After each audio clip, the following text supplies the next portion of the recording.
Guys, कैसे हैं आप लोग। मैं हूं आयुष और आप देख रहे हैं रेसल इंडिया और स्वागत है आपका आज के इस फ्राइडे नाइट स्मैकडाउन के रिव्यू में। और स्मैकडाउन का थीम सॉन्ग हमें कहता है are you ready for a good time.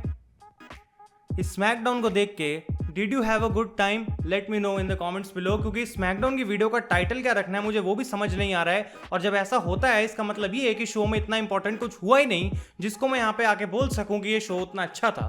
तो हम फटाफट से चलते हैं इसके रिव्यू में। आप लोग अपने ओपिनियंस इस शो के बारे में डेफिनेटली मुझे कमेंट्स में बताएंगे, क्योंकि मैं आपके शब्दों में भी जानना चाहूंगा इस शो के बारे में। और फटाफट से उस लाइक बटन को आपको दबाना है। जितने ज्यादा लाइक, जैसे कि मैं कहता हूं, उतना ज्यादा चांस इस वीडियो का आगे बढ़ने का, उतना ज्यादा चांस की रेसल इंडिया की कम्युनिटी, और कम्युनिटी बहुत इंपॉर्टेंट है जो कि इस समय वो बढ़ेगी और मजा आएगा और भी कंटेंट बनाने में। तो स्टार्ट करते हैं शो के बारे में। सबसे पहले डैनियल ब्रायन आ जाते हैं बाहर। वो बात करते हैं कि किस तरीके से जो है वो मनी इन द बैंक पहले भी जीत चुके हैं और एक बार फिर से वही चीज वो कर सकते हैं। और वो एक इंपॉर्टेंट चीज यहाँ पे रिवील करते हैं कि money in the bank ladder match जो होने वाला है गाइस, हम सोच रहे थे कि आखिर कैसे करेगी WWE इस चीज को एग्जीक्यूट, और यहाँ पे ऑफिशियल हो चुका है कि मनी इन द बैंक के जो लैडर मैचेस हैं वो होने वाले हैं दोनों एक ही समय पे। यानी कि विमेंस और मेंस का मैच एक ही टाइम पे होगा। और अगर आपने लीक्ड फोटोज देखी है मनी इन द बैंक के सेट की, तो उसमें हमने देखा था कि किस तरीके से दोनों ब्रीफ केसेस जो हैं वो एक साथ ऊपर लटक रहे हैं। इसका रीजन यही था कि दोनों मैच एक साथ होने वाले हैं। अब कैसे WWE ने इस चीज को फिल्म करा है, एक बारी में 12 सुपरस्टार्स, हमें कैसे नजर रखेंगे हम किस पे क्या हो रहा है यहाँ पे, तो उस चीज के बारे में मुझे कोई आइडिया नहीं है। लेकिन डैनियल ब्रायन आके ये चीज बताते हैं, उनको यहाँ पे इंटरप्ट करते हैं बैरन कॉर्बिन। वो भी काइंड ऑफ सेम चीज बोलता है कि मैं भी पहले मनी इन द बैंक जीता हूं, मैं फिर से जीतूंगा। लेकिन ब्रायन कहते हैं कि तुमने लास्ट टाइम भी अपना कैश इन बर्बाद करा था, इस बार भी तुम अगर जीते तो वही करोगे। और सिर्फ 4 लोगों का आज तक कैश इन बर्बाद हुआ है 23 विनर्स में से, और तुम में से तुम एक हो। तो यहाँ पे हमें इसके बाद इन दोनों के बीच में एक मैच देखने को मिलता है। और बैरन कॉर्बिन गाइस, पता नहीं आप लोग इस बात से एग्री करेंगे या फिर नहीं, लेकिन मुझे लगता है one of the most boring wrestlers of all time. क्योंकि बैरन कॉर्बिन और डैनियल ब्रायन का मैच इतना लंबा चला, पहली बात तो दो कमर्शियल ब्रेक्स थी इसके अंदर, और डैनियल ब्रायन ने पूरी कोशिश करी इस मैच को अच्छा बनाने की और कुछ हद तक वो सक्सीड भी कर गए। लेकिन Baron Corbin is so boring कि इस पूरे मैच के अंदर मेरा कुछ खास इंटरेस्ट बना नहीं था। तो डैनियल ब्रायन इस मैच को जीत चुके हैं विद डिस्क्वालिफिकेशन, क्योंकि लास्ट में हमें देखने को मिलता है कि बैरन कॉर्बिन लैडर से अटैक कर देते हैं डैनियल ब्रायन पे। मैच के बाद डैनियल ब्रायन यस लॉक में डालते हैं बैरन कॉर्बिन को, लेकिन पीछे से अटैक कर देते हैं उनको नाकामुरा और सेजारो। और उसके बाद गाइस हमें देखने को मिलता है कि तीनों ही मिलकर अटैक करते हैं यहाँ पे डैनियल ब्रायन के ऊपर। तो ये ओपनिंग जो पूरी सेगमेंट चली थी ब्रायन के प्रोमो से लेके इस अटैक तक, ये इतना लंबा चला, ऑलमोस्ट मुझे लगता है पहले 40 मिनट शो के यही चीज थी। और 2 घंटे के शो में जब हमें ये चीज ऐसे देखने को मिलती है तो काफी बोरिंग लगता है। ऐसा लगता है कि आखिरी जो शो बचा है उसमें हमें क्या कुछ खास देखने को मिलेगा भी या फिर नहीं। और वही चीज यहाँ पे हुई, हमें कुछ ज्यादा अच्छा कुछ देखने को नहीं मिला था बाकी के रिमाइंडर ऑफ द शो में। उसके बाद गाइस आ जाते हैं बाहर ब्रॉन स्ट्रोमैन, और वो बात करते हैं कि किस तरीके से वो अपना टाइटल डिफेंड करने वाले हैं against Bray Wyatt at money in the bank. और यहाँ पे जैसे वो बोलना शुरू करते हैं, ब्रे वायत का फायरफ्लाई फनहाउस का म्यूजिक बजता है और हमें ब्रे वायत दिखाई देते हैं। उन्होंने चश्मा पहना होता है और उनके हाथ में एक बुक होती है जिसपे लिखा होता है स्टोरी ऑफ ब्लैक शीप, जिसपे पूरा ब्लैक शीप वाला मास्क बना हुआ है। तो उनके हाथ में एक बुक है और वो कहते हैं आज मैं तुम्हें एक स्टोरी सुनाने वाला हूँ एक शेफर्ड की, जो कि वो अपने आप को रेफर करते हैं। और वो कहते हैं एक ऐसी शीप जो कि वायत फैमिली का पार्ट थी और फिर छोड़कर चली गई, और फिर धीरे धीरे सारी शीप्स जो है वो वायत फैमिली को छोड़कर चली गई, जो कि एक बहुत सैड एंडिंग है। लेकिन वो कहते हैं अगर हमें यहाँ पे हैप्पी एंडिंग चाहिए हो तो वो कुछ ऐसी होगी कि फाइनली जो है मैं एज अ शेफर्ड अपनी ब्लैक शीप को एक बार फिर से ढूंढूं और उससे वो चीज छीन लूं जो कि इस समय उसको सबसे ज्यादा हैप्पी करती है।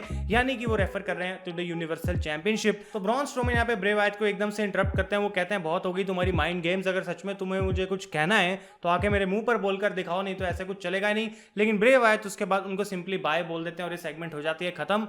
तो जैसा कि हम जानते हैं इन दोनों के बीच में हिस्ट्री है, लेकिन हिस्ट्री इतनी ज्यादा नहीं है कि WWE हर हफ्ते हमें हिस्ट्री का एक पॉइंट करके दिखाए। तो ये मनी इन द बैंक का जो मैच है, फिलहाल मेरा जो इंटरेस्ट है इसमें वो इसी बात से बना हुआ है कि आखिर WWE क्रिएटिव डिसीजन कैसे लेती है और कौन इस मैच को जीतने वाला है। तो आप लोग डेफिनेटली इस मैच की प्रेडिक्शंस मुझे कमेंट्स में बता सकते हैं। उसके बाद गाइस शेमस का मैच हमें देखने को मिलता है विद लियोन रफ, और यहाँ पे वो ब्रोक किक से ऑब्वियसली इस मैच को जीत चुके हैं। मैच के बाद वो जाते हैं माइकल कोल के पास और वो यहाँ पे बेसिकली बात करते हैं कि जेफ हार्डी के बारे में मुझे कुछ बताओ, तुम हमेशा जेफ हार्डी के बारे में बोलते हो। और उसके बाद हमें देखने को मिलता है जेफ हार्डी की स्टोरी का चैप्टर 4 जो कि था द कमबैक। और यहाँ पे हमें दिखाया जाता है कि किस तरीके से जेफ हार्डी अपना WWE रिटर्न करने के बाद इंजर्ड हो गए थे जब वो स्मैकडाउन टैग टीम चैंपियंस बने हैं, और उसके बाद उनको 6 से 9 महीने के लिए बाहर जाना पड़ा था और फाइनली अब वो क्लियर हुए हैं। और नेक्स्ट वीक हमें बताया गया कि जेफ हार्डी आने वाले हैं वापस। तो शेमस माइकल कोल को कहते हैं Jeff Hardy will be there on next week SmackDown and so will be I. तो ये बात फाइनली क्लियर हो गई है कि शेमस की स्टोरी लाइन जेफ हार्डी के साथ ही होने वाली है। और इंटरेस्टिंग रहेगा कि किस तरीके से WWE इसको बुक करती है। क्या जेफ हार्डी को एक पुश मिलेगा या शेमस को पुश मिलेगा, काफी इंटरेस्टिंग रहेगा ये देखना। तो इस चीज के लिए मैं काफी एक्साइटेड हूं फॉर नेक्स्ट वीक। उसके बाद हमें मनी इन द बैंक का क्वालिफाइंग मैच देखने को मिलता है कार्मेला और मैंडी रोज के बीच में, जो कि बिल्कुल भी अच्छा मैच नहीं था। इस मैच के बीच में आ जाती है सोनिया डेविल, वो रैंप पे खड़ी हो जाती है और प्रोमो कट करने लग जाती हैं, बोलती रहती हैं डिस्ट्रैक्ट करने के लिए मैंडी रोज को, और इसकी वजह से मैंडी रोज इस मैच को हार चुकी हैं। कार्मेला पीछे से एक सुपर किक लगा के मैंडी को पिन कर देती हैं और मैच के बाद गाइस यहाँ पे बुरे तरीके से सोनिया डेविल जो है उन्होंने अपना माइंड लूज कर लिया, पागल हो गई वो, और उन्होंने अटैक कर दिया मैंडी रोज के ऊपर। तो इतने समय से जो उनके अंदर गुस्सा भरा हुआ था सारा उन्होंने एक ही बारी में निकाल दिया मैंडी रोज के ऊपर। और हमें अब यहाँ पे दिखाया जा रहा है कि किस तरीके से मैंडी रोज और सोनिया डेविल का जो पर्सनल रिलेशनशिप है वो और भी ज्यादा खराब हो रहा है। उसके बाद गाइस हमें देखने को मिलता है the Forgotten Sons versus the New Day, जहां पे मैं एक्सपेक्ट कर रहा था ऑब्वियसली न्यू डे को जीतना चाहिए, लेकिन WWE ने यहाँ पे मुझे सरप्राइज करा, क्योंकि यहाँ पे हमें देखने को मिला कि फॉरगॉटन सन्स ने न्यू डे को हरा दिया, वो भी क्लीन। तो मिज और जॉन मॉरिसन इस मैच में कमेंट्री पे थे, उनकी तरफ से कोई इंटरफेरेंस हमें देखने को नहीं मिली।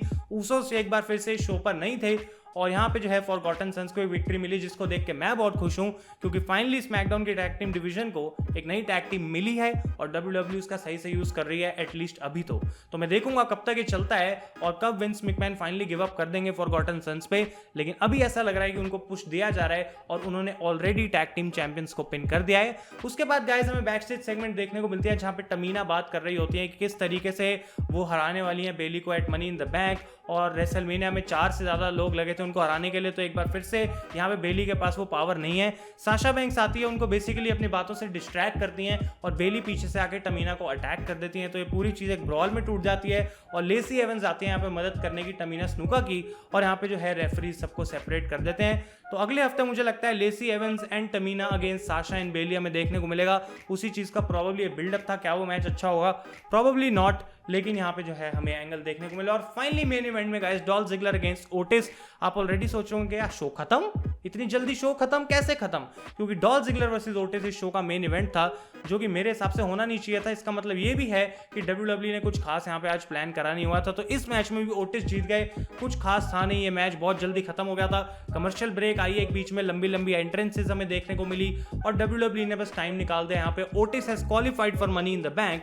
और गाइस सबसे बड़ी न्यूज जो स्मैकडाउन के बाहर आ रही है वो यही है कि जो दोनों money in the bank ladder matches हैं वो होने वाले हैं सेम टाइम पे, और एक काफी इंटरेस्टिंग रहेगा देखना कि किस तरीके से WWE ने इसको फिल्म करा है और क्या ये एक अच्छी चीज है या फिर एक कंप्लीट डिजास्टर। तो गाइस अगर आपको वीडियो पसंद आई इसे लाइक करें, अपना रिव्यू मुझे स्मैकडाउन में देना बिल्कुल भी ना भूलें, और जैसा कि मैंने कहा फटाफट से उस लाइक बटन को दबा दें क्योंकि वो बहुत हमारी हेल्प करता है। Thank you so much for watching, मैं हूं आयुष और आप देख रहे हैं रेसल इंडिया।